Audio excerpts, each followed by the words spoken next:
Russia has clearly said that if war starts over Taiwan, it will give military support to China. This is not media talk. It is an official statement by Russia's foreign minister. That means China will not fight alone. If Taiwan conflict happens, China and Russia could face the U.S. together.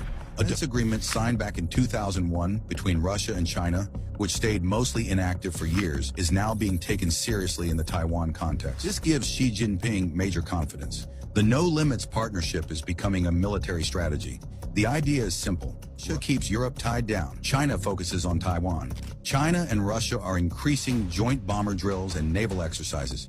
China is closely studying Russia's war experience in NATO weapon weaknesses. Europe is worried if Taiwan falls, China could control global chip supplies, causing factory shutdowns, inflation, and economic shocks. This is not just about Taiwan. It could change the global balance. Right now for Israel, the bigger threat isn't Iran, it's Donald Trump. Because if Trump listens to Gulf states and chooses diplomacy, he could make a deal with Tehran, and that worries Tel Aviv. That's why Netanyahu went to Washington with fresh intelligence on Iran's military and missiles. The message is clear. These missiles threaten us. If the U.S. doesn't act, Israel may act alone.